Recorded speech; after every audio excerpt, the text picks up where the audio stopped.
ಪುಟ್ಟ ಪುಟ್ಟ ಮಕ್ಕಳಿಗೆ ಅಳತೆ ಮೀರಿ ಸಿಹಿ ಪದಾರ್ಥ ನೀಡೋದು ಭಾರಿ ಡೇಂಜರ್. ಹೆಚ್ಚು ಸಕ್ಕರೆ ಚಿಕ್ಕ ಮಕ್ಕಳ ದೇಹ ಸೇರಿದ್ರೆ ಮುಂದೆ ಶುಗರ್ ಫಿಕ್ಸ್ ಎಂಬ ವಿಚಾರ ಗೊತ್ತಿರಲಿ. ಮಕ್ಕಳಿಗೆ ಸಿಹಿ ಪದಾರ್ಥ ಸ್ವೀಟ್ ಕ್ಯಾಂಡಿಗಳನ್ನು ನೀಡೋ ಮುನ್ನ ಯೋಚಿಸಿ. ಸಿಹಿ ಕ್ಯಾಂಡಿಗಳಿಂದ ನಿಮ್ಮ ಮಕ್ಕಳನ್ನ ದೂರವಿಡಿ. ಮಕ್ಕಳಿಗೆ ಸಿಹಿ ಪದಾರ್ಥ ನೀಡುವ ಮುನ್ನ ಯೋಚಿಸಿ. ಹೆಚ್ಚು ಸಕ್ಕರೆ ಮಕ್ಕಳ ದೇಹ ಸೇರಿದ್ರೆ ಮುಂದೆ ಶುಗರ್ ಫಿಕ್ಸ್. ಮಕ್ಕಳು ಮನೆಯಲ್ಲಿ ನಗ್ತಾ ತೆವಳುತ್ತಾ ತೊದಲುತ್ತಾ ಮನೆ ತುಂಬಾ ಓಡಾಡಿಕೊಂಡಿದ್ದಾಗ ದೊಡ್ಡ ಹಬ್ಬವೇ ಸರಿ. ಮಕ್ಕಳು ಮನೆಯಲ್ಲಿ ಮಾಡುವ ಆಟ ತುಂಟಾಟಗಳೆಲ್ಲವೂ ನಮ್ಮ ಮೊಬೈಲ್ ಕ್ಯಾಮೆರಾದಲ್ಲಿ ಸರಿಯಾಗುತ್ತೆ. ಅಷ್ಟೇ ಯಾಕೆ, ಮಕ್ಕಳಿರಲವ ಮನೆ ತುಂಬಾ ಅನ್ನೋ ಗಾದೆಯೇ ನಮ್ಮಲ್ಲಿದೆ. ಮಕ್ಕಳನ್ನ ಬೆಳೆಸೋದಕ್ಕೆ ನಾವು ಅನೇಕ ಮಾರ್ಗಗಳನ್ನ ನಮ್ಮದಾಗಿಸಿಕೊಳ್ತೇವೆ. ಅವರ ಆರೋಗ್ಯ ಕೆಡದ ಹಾಗೆ ಕಾಪಾಡೋದಕ್ಕೆ ಹಲವು ವೈದ್ಯರ ಸಲಹೆ ಪಡಿತೀವಿ. ಅವರ ಆಹಾರ ಕ್ರಮ ಹೇಗಿರಬೇಕು ಅನ್ನೋದ್ರ ಬಗ್ಗೆ ನಾವೇ ಒಂದು ನಿರ್ಧಾರಕ್ಕೆ ಬರ್ತೇವೆ. ಆದರೆ ಮನೆಯಲ್ಲಿ ಆಡುತ್ತಿದ್ದ ಮಗು ಮೊದಲ ಬಾರಿಗೆ ತಪ್ಪು ಹೆಜ್ಜೆ ಇಟ್ಟು ನಡೆಯುವುದನ್ನು ಕಲಿತಾಗ ನಾವು ಅದರ ಖುಷಿಗೆ ಮನೆಯಲ್ಲಿ ಹಲ್ವಾ ತಯಾರಿಸಿ ಮಗುವಿನ ಬಾಯಿಗಿಟ್ಟು ಸಂಭ್ರಮಿಸ್ತೇವೆ. ಮಗು ಊಟ ಮಾಡೋದಕ್ಕೋ ಅಥವಾ ಇನ್ಯಾವುದಕ್ಕೋ ಹಠ ಮಾಡಿದಾಗ ಅವುಗಳ ಕೈಗೆ ಮೊದಲು ಸಿಗುವುದೇ ಕ್ಯಾಂಡಿಗಳು. ಇಲ್ಲಿಯೇ ನಾವು ಮಕ್ಕಳ ಆಹಾರ ಕ್ರಮದಲ್ಲಿ ದೊಡ್ಡ ತಪ್ಪು ಹೆಜ್ಜೆಯನ್ನಿಟ್ಟು ಬಿಡುತ್ತೇವೆ. ಮಕ್ಕಳು ಅಂತ ಬಂದಾಗ ಅವರ ಆರೋಗ್ಯದ ಬಗ್ಗೆ ಹೆಚ್ಚು ಜಾಗೃತಿ ವಹಿಸುವುದು ಅಗತ್ಯ ಇರುತ್ತೆ. ನಾವು ಮಕ್ಕಳನ್ನ ಮುದ್ದು ಮಾಡೋ ಬರದಲ್ಲಿ, ಅವರ ಸಣ್ಣ ಸಣ್ಣ ಖುಷಿ ಸಂಭ್ರಮವನ್ನ ನೀಡಿದಾಗ ಸಂಭ್ರಮಿಸುವ ಬರದಲ್ಲಿ ನಾವು ಅವರಿಗೆ ಸಿಹಿಯನ್ನ ತಿನ್ನಿಸಿ ಖುಷಿ ಪಡ್ತೇವೆ. ಆದರೆ ಈ ರೂಢಿಯನ್ನ ಮುಂದುವರಿಸುವ ಮುನ್ನ ಕೊಂಚ ಎಚ್ಚರಿಕೆ ಇರಬೇಕು. ನೀವು ಗೊತ್ತಿದ್ದೋ ಗೊತ್ತಿಲ್ಲದೆಯೋ ನಿಮ್ಮ ಮಗುವನ್ನ ಭವಿಷ್ಯದಲ್ಲಿ ಸಕ್ಕರೆ ಕಾಯಿಲೆಯ ರೋಗಿಯನ್ನಾಗಿ ಮಾಡ್ತಿದ್ದೀರಾ ಅನ್ನೋ ಅರಿವಿರಲಿ. ಭಾರತದಲ್ಲಿ ಈಗಾಗಲೇ ಸಕ್ಕರೆ ಕಾಯಿಲೆ ಅನ್ನೋದು ವ್ಯಾಪಕವಾಗಿ ಹರಡಿಕೊಂಡಿದೆ. ಚೀನಾದ ನಂತರ ಅತಿ ಹೆಚ್ಚು ಸಕ್ಕರೆ ಕಾಯಿಲೆಯನ್ನ ಹೊಂದಿರುವ ಜನರ ಸಂಖ್ಯೆ ಭಾರತದಲ್ಲಿದೆ. 7,70,00,000 ಜನ ಎರಡನೇ ಪ್ರಕಾರದ ಸಕ್ಕರೆ ಕಾಯಿಲೆಯಿಂದ ಬಳಲ್ತಾ ಇದ್ದಾರೆ. ಇದು ತುಂಬಾ ಆತಂಕ ಪಡೋ ವಿಷಯ. ವಿಶ್ವ ಆರೋಗ್ಯ ಸಂಸ್ಥೆ ಹೇಳೋ ಪ್ರಕಾರ ಮುಂದಿನ ದಿನಗಳಲ್ಲಿ ಅಂದ್ರೆ 2045ರ ಹೊತ್ತಿಗೆ ಭಾರತದಲ್ಲಿ ಸುಮಾರು 13 ಕೋಟಿಗೂ ಅಧಿಕ ಮಂದಿ ಸಕ್ಕರೆ ಕಾಯಿಲೆಯಿಂದ ಬಳಲುವ ಸಾಧ್ಯತೆ ಇದೆ. ಹೀಗಾಗಿ ನಿಮ್ಮ ಮಗುವಿನ ಆರೋಗ್ಯದ ರಕ್ಷಣೆ ನಿಮ್ಮ ಕೈಯಲ್ಲೇ ಇದೆ. ಕೆಲವು ವರ್ಷಗಳ ಕಾಲ ಮಗುವನ್ನ ಸಕ್ಕರೆಯಿಂದ ದೂರ ಇಡಬೇಕಾಗತ್ತೆ. ಸಿಹಿ ಪದಾರ್ಥಗಳಿಂದ ಅವರು ಅಂತರ ಕಾಪಾಡಿಕೊಳ್ಳುವಂತಹ ಕಾರ್ಯ ಮಾಡಬೇಕು. ಅದರಲ್ಲೂ ಪ್ರಮುಖವಾಗಿ ಕ್ಯಾಂಡಿಗಳು, ಕಿಂಡರ್ ಜಾಯ್ನಂತಹ ಪದಾರ್ಥಗಳಿಂದ ಮಕ್ಕಳನ್ನ ದೂರ ಇಡುವುದು ಅತಿ ಮುಖ್ಯ. ಆರಂಭದಲ್ಲಿ ಆಹಾರ ಕ್ರಮಗಳೇ ಮಕ್ಕಳನ್ನ ಭವಿಷ್ಯದ ದಿನಗಳಲ್ಲಿ ಹೆಚ್ಚು ಆರೋಗ್ಯವಾಗಿಡತ್ತೆ. ಬಾಲ್ಯದಲ್ಲಿ ಕಲಿಯುವ ಆಹಾರ ಕ್ರಮ ಮತ್ತು ಜೀವನ ಶೈಲಿ ಅವರ ಮುಂದಿನ ಬದುಕಿಗೆ ದೊಡ್ಡ ಬುನಾದಿ ಹಾಕತ್ತೆ. ಬಾಲ್ಯದಲ್ಲಿ ಹೆಚ್ಚು ಹೆಚ್ಚು ಸಕ್ಕರೆ ಅಂಶ ಹೊಂದಿರುವ ಕ್ಯಾಂಡಿಗಳನ್ನ ತಿನ್ನುವುದರಿಂದ ಮಕ್ಕಳಲ್ಲಿ ಹೆಚ್ಚು ಹೆಚ್ಚು ಗ್ಲೂಕೋಸ್ ಬಿಡುಗಡೆಯಾಗಲು ಆರಂಭವಾಗಿ ಸಕ್ಕರೆ ಕಾಯಿಲೆಯ ರೋಗಿಗಳಾಗುವ ಸಾಧ್ಯತೆ ಹೆಚ್ಚು. ಮಕ್ಕಳಿಗೆ ಅತಿ ಹೆಚ್ಚು ಸಕ್ಕರೆ ಅಂಶವನ್ನ ಸೇವಿಸುವುದಕ್ಕೆ ಬಿಡುವುದರಿಂದ ಎರಡನೇ ಪ್ರಕಾರದ ಸಕ್ಕರೆ ಕಾಯಿಲೆಯಿಂದ ಅಂದ್ರೆ ಸೆಕೆಂಡ್ ಟೈಪ್ ಆಫ್ ಶುಗರ್ನಿಂದ ಬಳಲುವ ಸಾಧ್ಯತೆ ಹೆಚ್ಚು ಅಂತ ಅಧ್ಯಯನ ಹೇಳುತ್ತೆ. ಮಕ್ಕಳಿಗೆ ತೀರಾ ಮಿತವಾದ ಸಿಹಿ ಪದಾರ್ಥಗಳನ್ನು ನೀಡುವುದರಿಂದ ಈಗಿನಿಂದಲೇ ಅವರ ರಕ್ತದ ಸಕ್ಕರೆ ಕಾಯಿಲೆಯನ್ನು ತಡೆಯಲು ಸಾಧ್ಯವಾಗುತ್ತೆ. ಅವರ ಎನರ್ಜಿ ಲೆವೆಲ್ ಹೆಚ್ಚುತ್ತೆ. ಸಕ್ಕರೆ ಕಾಯಿಲೆ ಹಾಗೂ ಮೆಟಬಾಲಿಕ್ ಡಿಸಾರ್ಡರ್ನಂತಹ ಅಪಾಯದಿಂದ ಅವರನ್ನು ರಕ್ಷಿಸಲು ಸಹಾಯವಾಗುತ್ತೆ. ಸಕ್ಕರೆಯ ಅಂಶವಿರುವ ಆಹಾರವನ್ನು ನೀವು ಮಕ್ಕಳಿಗೆ ನೀಡುವುದರಿಂದ ಈಗಾಗಲೇ ಹೇಳಿದ ಹಾಗೆ ಸಕ್ಕರೆ ಕಾಯಿಲೆ ಬರುವ ಸಾಧ್ಯತೆ ಹೆಚ್ಚು. ಅದರ ಜೊತೆಗೆ ದಂತಕ್ಕೆ ಸಂಬಂಧಪಟ್ಟಂತಹ ಕಾಯಿಲೆಗಳು ಕೂಡ ಬರುತ್ತೆ. ಅತಿ ಸಿಹಿ ಪದಾರ್ಥಗಳ ಸೇವನೆಯಿಂದ ರೋಗ ನಿರೋಧಕ ಶಕ್ತಿಯು ಕಡಿಮೆಯಾಗುತ್ತೆ. ಅವರ ನಡವಳಿಕೆ ಹಾಗೂ ನೆನಪಿನ ಶಕ್ತಿಯ ಮೇಲೆ ಪ್ರಭಾವ ಬೀರುವ ಸಾಧ್ಯತೆ ಹೆಚ್ಚು. Desk bureau, Zee Kannada news. ನಿಯಮಿತ ನಡಿಗೆಯು ಹೃದಯ ರಕ್ತನಾಳದ ಆರೋಗ್ಯ ಸುಧಾರಿಸುವುದರಿಂದ ಹಿಡಿದು ಮನಸ್ಥಿತಿಯನ್ನ ಉತ್ತಮಪಡಿಸುವ ತನಕ ಹಲವಾರು ಆರೋಗ್ಯ ಪ್ರಯೋಜನಗಳನ್ನು ನೀಡುತ್ತೆ. ವಾಕಿಂಗ್ ದೈಹಿಕ ಮತ್ತು ಮಾನಸಿಕ ಆರೋಗ್ಯವನ್ನು ಹೆಚ್ಚಿಸಲು ಸಾಕಷ್ಟು ಪರಿಣಾಮಕಾರಿ. ಆ ನಿಟ್ಟಿನಲ್ಲಿ ವಾಕಿಂಗ್ನ ಬಗೆ ಬಗೆಯ ಪ್ರಯೋಜನಗಳ ಕುರಿತ ಮಾಹಿತಿ ಇಲ್ಲಿದೆ.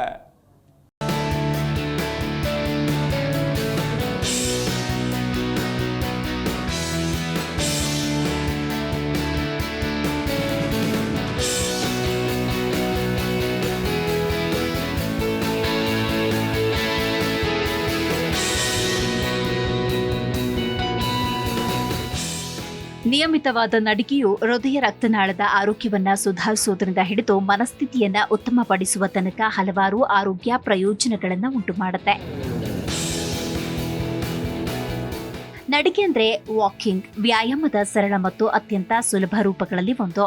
ನಡಿಗೆ ದೈಹಿಕ ಮತ್ತು ಮಾನಸಿಕ ಆರೋಗ್ಯವನ್ನ ಹೆಚ್ಚಿಸುವುದಕ್ಕೆ ಸಾಕಷ್ಟು ಪರಿಣಾಮಕಾರಿಯಾಗಿದೆ.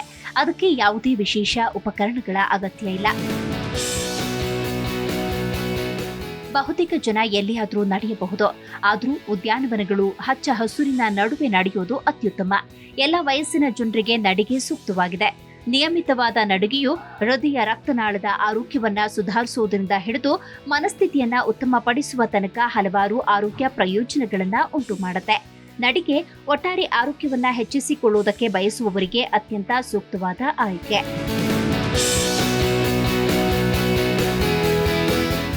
ಹೃದಯದ ಆರೋಗ್ಯಕ್ಕೆ ಪ್ರಯೋಜನಕಾರಿ.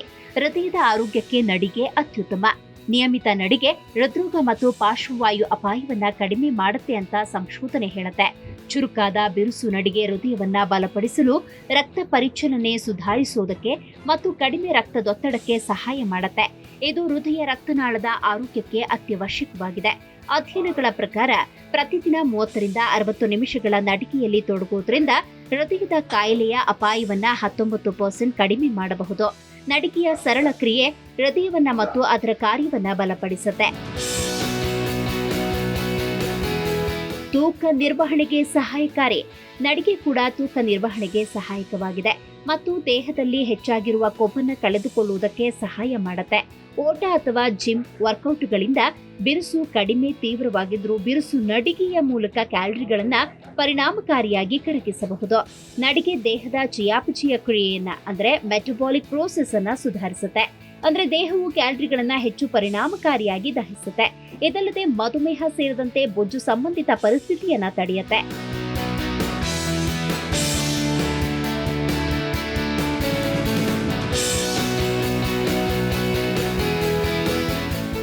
ಕೀಲುಗಳ ಮೇಲೆ ಪರಿಣಾಮ.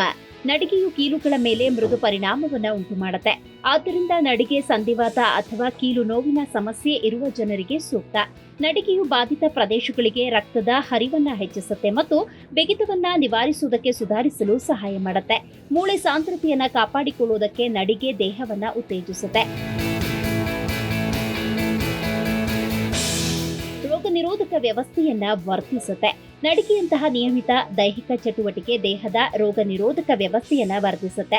ಇಂದಿನ ಜಡ ಜೀವನ ಶೈಲಿಗೆ ನಡಿಗೆ ಹೇಳಿ ಮಾಡಿಸಿದ ಚಟುವಟಿಕೆ. ದೇಹವನ್ನ ಹಗುರವಾಗಿಸುವುದರ ಜೊತೆಗೆ ನಡಿಗೆ ಸೋಂಕುಗಳ ವಿರುದ್ಧ ಹೋರಾಡುವುದಕ್ಕೆ ಬಲ ನೀಡುತ್ತೆ.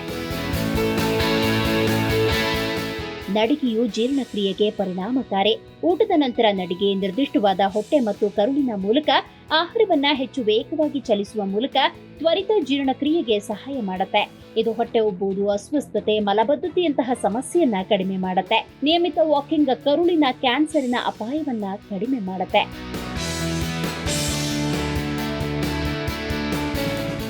ಜೀವನ ಶೈಲಿ ಸಂಬಂಧಿತ ಸಮಸ್ಯೆಗಳಿಗೆ ವಾಕಿಂಗ್ ಪರಿಹಾರ.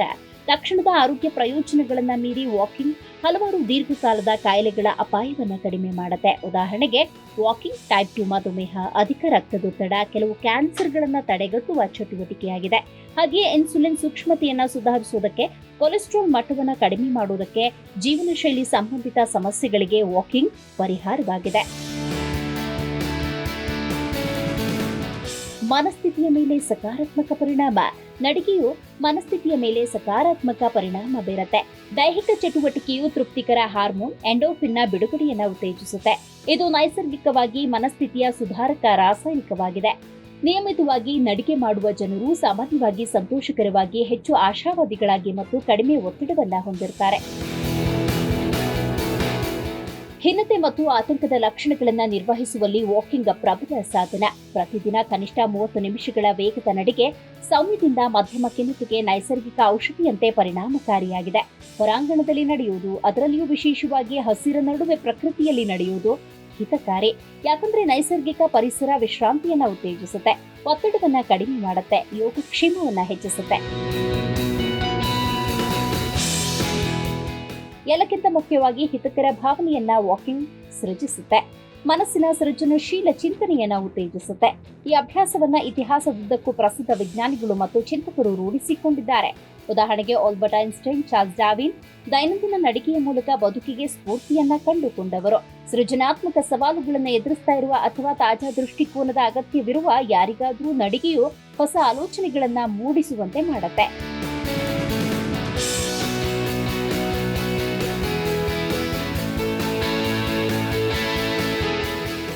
ನಿದ್ರೆಯ ಗುಣಮಟ್ಟದಲ್ಲಿ ಸುಧಾರಣೆ. ವಾಕಿಂಗ್ ನಿದ್ರೆಯನ್ನ ಗಮನಾರ್ಹವಾಗಿ ಸುಧಾರಿಸುತ್ತೆ. ದೇಹದ ಗಡಿಯಾರವನ್ನ ಅಂದ್ರೆ ಸರ್ಕ್ಯಾಡಿಯನ್ ಕ್ಲಾಕ್ ನಿಯಂತ್ರಿಸುವುದಕ್ಕೆ ನಿದ್ರಾಹೀನತೆಯನ್ನ ಕಡಿಮೆ ಮಾಡಿ ಒಟ್ಟಾರೆ ನಿದ್ರೆಯ ಗುಣಮಟ್ಟವನ್ನ ಸುಧಾರಿಸುವುದಕ್ಕೆ ಸಹಾಯ ಮಾಡುತ್ತೆ. ಹಗಲಿನ ನಡಿಗೆಯ ಸಮಯದಲ್ಲಿ ನೈಸರ್ಗಿಕ ಬೆಳಕಿಗೆ ಒಡ್ಡಿಕೊಳ್ಳುವುದರಿಂದ ನಿದ್ರೆ ಮತ್ತು ಎಚ್ಚರ ಚಕ್ರಗಳನ್ನ ಬಲಪಡಿಸುತ್ತೆ. ಇಷ್ಟೆಲ್ಲ ಪ್ರಯೋಜನಗಳಿರುವ ವಾಕಿಂಗ್ ಅಭ್ಯಾಸವನ್ನ ಪ್ರತಿಯೊಬ್ಬರು ರೂಢಿಸಿಕೊಳ್ಳಬೇಕು.